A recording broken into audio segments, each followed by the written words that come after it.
ಒಂದು ಕತೆ ಹೇಳ್ತೀನಿ, ಕೇಳ್ತೀರಾ?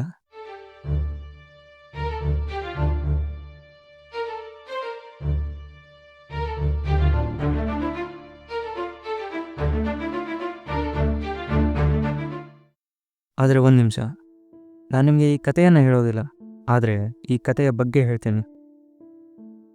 ಈ ಕಥೆಯನ್ನು ಎಲ್ಲರೂ ಓದ್ಬೋದು, ಆದರೆ ಈ ಕಥೆಯನ್ನು ಅರ್ಥ ಮಾಡ್ಕೋಬೇಕು ಅಂತ ಅಂದರೆ ನೀವು ಡಿಪ್ರೆಷನಲ್ಲಿರಬೇಕು, ಇಲ್ಲಾಂದರೆ ಡಿಪ್ರೆಷನ್ ನಿಮಗೆ ಫೀಲ್ ಆಗಿರಬೇಕು.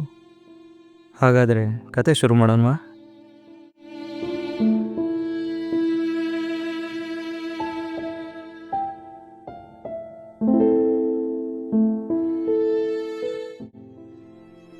ಈ ಕಥೆಯನ್ನು ಬರೆದಿರೋರು ಫ್ರಾನ್ಸ್ ಕಾಫ್ಕಾ ಅವರು ಅವ್ರ ಜೀವನವನ್ನು ಡಿಪ್ರೆಷನ್ನಲ್ಲೇ ಕಳೆದಿದ್ದಾರೆ.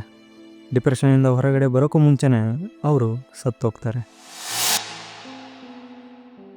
ಕಾಫ್ಕಾ ಅವರ ತಂದೆಯ ಜೊತೆ ಕಾಫ್ಕಾ ಅವರ ರಿಲೇಷನ್ಶಿಪ್ ಅಷ್ಟೊಂದು ಚೆನ್ನಾಗಿರಲಿಲ್ಲ.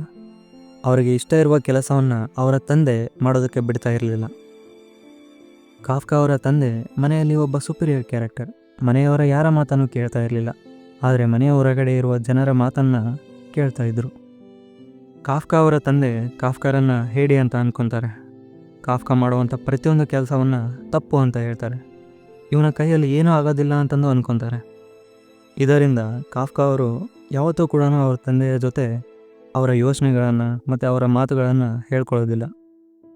ಕಾಫ್ಕಾ ಅವರ ಜೀವನವನ್ನು ಅವರು ಬರೆದಿರುವ ಕಥೆಗಳಲ್ಲಿ ನೋಡಬಹುದು. ಅವರು ಮನೆಯಲ್ಲಿ ಇರುವ ರೀತಿ ಮತ್ತು ಸಮಾಜದಲ್ಲಿ ಇರುವ ರೀತಿ ಮತ್ತು ಅವರ ಯೋಚನೆಗಳನ್ನು ಎಲ್ಲವನ್ನು ಅವರು ಬರೆದಿರುವ ಕಥೆಗಳಲ್ಲಿ ನೋಡಬಹುದು.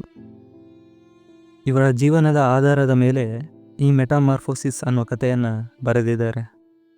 ಒಂದು ಹುಳ ಚಿಟ್ಟೆಯಾಗುವ ಪ್ರೋಸೆಸ್ಸನ್ನು ಮೆಟಾಮಾರ್ಫೋಸಿಸ್ ಅಂತ ಹೇಳ್ತೀವಿ. ಅದೇ ರೀತಿ ಈ ಕಥೆಯಲ್ಲಿ ಗ್ರೇಗರ್ ಅನ್ನುವ ವ್ಯಕ್ತಿ ಇದ್ದಕ್ಕಿದ್ದಂತೆ ಒಂದು ದಿನ ಮನುಷ್ಯ ಗಾತ್ರದ ಹುಳು ಆಗ್ತಾನೆ. ಕಾಫ್ಕಾ ಅವರ ಕಥೆಗಳ ತುಂಬ ಬರೀ ಮೆಟಫರ್ಗಳೇ ತುಂಬಿರುತ್ತೆ. ಅವರ ಕಥೆಯೊಳಗೆ ಬರುವಂಥ ಪ್ರತಿಯೊಂದು ಘಟನೆ, ಪ್ರತಿಯೊಂದು ವಸ್ತು ಮತ್ತು ಪ್ರತಿಯೊಬ್ಬ ವ್ಯಕ್ತಿಗೂ ಕೂಡ ಅರ್ಥ ಇರುತ್ತೆ.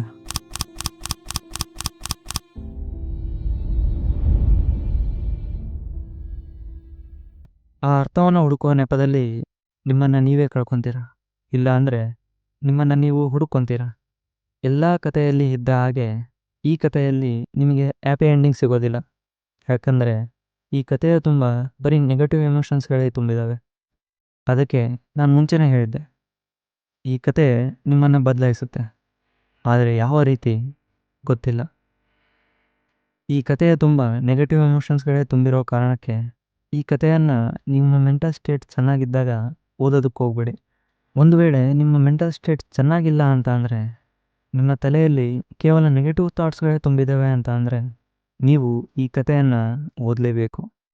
ನಿಮಗೆ ಎಷ್ಟು ಡೀಪಾಗಿ ನೆಗೆಟಿವ್ ಥಾಟ್ಸ್ಗಳು ಇರುತ್ತೋ ಅಷ್ಟೇ ಚೆನ್ನಾಗಿ ನಿಮಗೆ ಈ ಕತೆ ಅರ್ಥ ಆಗುತ್ತೆ. ಯಾವ ರೀತಿಯಲ್ಲಿ ಫ್ರಾನ್ಸ್ ಕಾಫ್ಕಾ ಅವರು ಹ್ಯೂಮನ್ ಇಮೋಷನ್ಸ್ಗಳನ್ನು ಒಂದು ಮೆಟಾಫರ್ ರೀತಿಯಲ್ಲಿ ಹೇಳಿದಾರೋ ಅದು ತುಂಬಾ ಆಶ್ಚರ್ಯಕರವಾಗಿದೆ.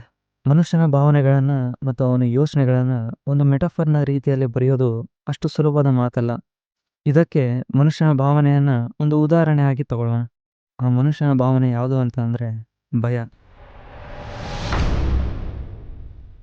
ಭಯವನ್ನೇ ಯಾಕೆ ತಗೊಂಡೆ ಅಂತ ಅಂದರೆ, ಈ ಕಥೆಯಲ್ಲಿ ಮನುಷ್ಯನ ಭಯವನ್ನೇ ಹೆಚ್ಚಿನ ಪ್ರಮಾಣದಲ್ಲಿ ತೋರಿಸಿದ್ದಾರೆ. ಭಯ ಇವನು ಕೆಲಸಕ್ಕೆ ಹೋಗೋದ್ರಲ್ಲಾಗಿರ್ಬೋದು, ಜನರ ಮಾತಿಗಾಗಿರ್ಬೋದು, ಅಥವಾ ಇವನಿಗೆ ಇಷ್ಟ ಇರುವ ಕೆಲಸವನ್ನು ಮಾಡೋದ್ರಲ್ಲಾಗಿರ್ಬೋದು, ಮತ್ತು ಕಡೆಗೆ ಸಾವಿಗಾಗಿರ್ಬೋದು. ಭಯ ಎಲ್ಲರಲ್ಲಿದೆ. ಭಯ ಕಿಟಕಿ ಇಲ್ಲದ ಕೋಣೆಯ ಒಳಗೆ ಉರಿತಾ ಇರೋ ದೀಪದಂತೆ. ಭಯ ಎಲ್ಲರಲ್ಲಿರುತ್ತೆ. ಎಂದಿಗೂ ಬರದ ಆ ಗಾಳಿಯನ್ನು ನೆನೆದು ದೀಪ ನಡುಕ್ತಾ ಇರುತ್ತೆ. ಒಂದು ದಿನ ಜೋರಾಗಿ ಹುರಿದು ಸತ್ತೋಗುತ್ತೆ. ನಾನು ನಿಮಗೆ ಭಯದ ಬಗ್ಗೆ ನಾರ್ಮಲಾಗಿ ಹೇಳಿದರೆ ಭಯದ ಬಗ್ಗೆ ನಿಮಗೆ ಅರ್ಥ ಆಗುತ್ತೆ. ಆದರೆ ಯಾವಾಗ ನೀವು ಭಯವನ್ನು ದೀಪದ ಪರ್ಸ್ಪೆಕ್ಟಿವಲ್ಲಿ ನೋಡ್ತಿರೋ ಆವಾಗ ನಿಮಗೆ ಭಯ ಫೀಲ್ ಆಗುತ್ತೆ. ಮೆಟಫರ್ನ ಕೆಲಸ ಇದೆ. ಈ ಕಥೆಯಲ್ಲಿ ಬರುವಂಥ ಎಲ್ಲ ಮೆಟಫರ್ಗಳನ್ನು ಅರ್ಥ ಮಾಡ್ಕೊಳ್ಳೋದು ಕಷ್ಟ ಆಗುತ್ತೆ. ಆದರೆ ಒಂದು ವೇಳೆ ನೀವು ಅರ್ಥ ಮಾಡಿಕೊಂಡ್ರೆ ಜನರಿಗೆ ನಿಮ್ಮನ್ನು ಅರ್ಥ ಮಾಡ್ಕೊಳ್ಳೋದು ಕಷ್ಟ ಆಗುತ್ತೆ. ಭಯವನ್ನು ನಿಮ್ಮ ಬೇರೆ ಎಮೋಷನ್ಸ್ಗಳಲ್ಲಿ ತೋರಿಸಿದ್ರೆ ನಿಮ್ಮಲ್ಲಿರುವ ಭಯ ಕಡಿಮೆ ಆಗೋದಿಲ್ಲ. ಭಯವನ್ನು ಎಷ್ಟು ಭಯಾನಕವಾಗಿ ತೋರಿಸ್ತಿರೋ ಅಷ್ಟೇ ಚೆನ್ನಾಗಿ ಕಂಡುಬರುತ್ತೆ, ಅಷ್ಟೇ ಚೆನ್ನಾಗಿ ಜನರಿಗೆ ಅರ್ಥ ಆಗುತ್ತೆ. ಮತ್ತು ಈ ಕಥೆಯಲ್ಲೂ ಕೂಡ ಭಯವನ್ನು ಹೆಚ್ಚಿನ ಪ್ರಮಾಣದಲ್ಲಿ ತೋರಿಸಿದ್ದಾರೆ. ಈ ಕಥೆಯಲ್ಲಿ ಬರುವಂತಹ ಮೇನ್ ಕ್ಯಾರೆಕ್ಟರ್ ಆದ ಗ್ರೇಗರ್ ಸ್ಯಾಮ್ಸನ್ ಕೂಡ ಭಯಕ್ಕೆ ಬಲಿಯಾಗಿದ್ದಾನೆ. ಕತೆ ಗ್ರೇಗರ್ ಸ್ಯಾಮ್ಸನ್ನ ಸುತ್ತಾನೆ ತಿರುಗುತ್ತೆ. ಗ್ರೇಗರ್ ಸ್ಯಾಮ್ಸನ ಹಾಗೆ ನೀವು ಕೂಡ ಸಮಾಜದ ವಿರುದ್ಧ ಹೋದರೆ, ನಿಮಗೆ ಇಷ್ಟ ಇರುವ ಕೆಲಸವನ್ನು ನೀವು ಮಾಡಿದರೆ, ನಿಮಗೋಸ್ಕರ ನೀವು ಬದುಕಿದರೆ, ಜನ ನಿಮ್ಮನ್ನು ಹುಳದ ರೀತಿಯಲ್ಲಿ ಟ್ರೀಟ್ ಮಾಡ್ತಾರೆ. ಯಾರೆಲ್ಲ ಅವರಿಗೆ ಇಷ್ಟ ಇರೋದನ್ನು ಮಾಡ್ತಾರೋ ಸಮಾಜ ಅವರಿಗೆ ಅಡ್ಡವಾಗಿ ನಿಲ್ಲುತ್ತೆ. ಕಡೆಗೆ ಒಂದು ದಿನ ಕಾಲಿನಿಂದ ತುಳಿದು ಸಾಯಿಸುತ್ತೆ. ಸಮಾಜದಲ್ಲಿ ಬದುಕಬೇಕು ಅಂತ ಅಂದರೆ ಕಾಣದೇ ಇರುವ ಸಮಾಜದ ನಿಯಮಗಳನ್ನು ಪಾಲನೆ ಮಾಡಬೇಕಾಗತ್ತೆ. ಆಗ ನೀವು ಕೂಡ ಸಮಾಜದಲ್ಲಿ ಒಬ್ಬರಾಗ್ತೀರಾ. ಯಾವ ಸಮಾಜಕ್ಕಾಗಿ ನಿಮಗೆ ಇಷ್ಟ ಇಲ್ಲದೆ ಇರೋ ಕೆಲಸವನ್ನು ನೀವು ಮಾಡ್ತಾ ಇದ್ದೀರೋ ಅದೇ ಸಮಾಜದವರು ನೀವು ಸತ್ತಾಗ ನಿಮ್ಮ ಹೆಸರನ್ನು ಮರ್ತೋಗ್ತಾರೆ. ಯಾಕಂದರೆ ನೀವು ಕೂಡ ಅವರಲ್ಲೇ ಒಬ್ಬರಾಗಿರ್ತೀರ. You are an just ordinary person. ಅದಕ್ಕೆ ನೀವೇನಾದರೂ ಮಾಡೋದಕ್ಕೆ ಹೋದಾಗ ಜನ ನಿಮಗೆ ಸಪೋರ್ಟ್ ಮಾಡಿಲ್ಲ ಅಂತ ಅಂದರೆ ಒಂದು ವಿಷಯ ನೆನ್ಪಿಟ್ಕೊಳ್ಳಿ. Look, kid, bad things happen, and you can't do anything about it, right? Right. Wrong! When the world turns its back on you, you turn your back on the world.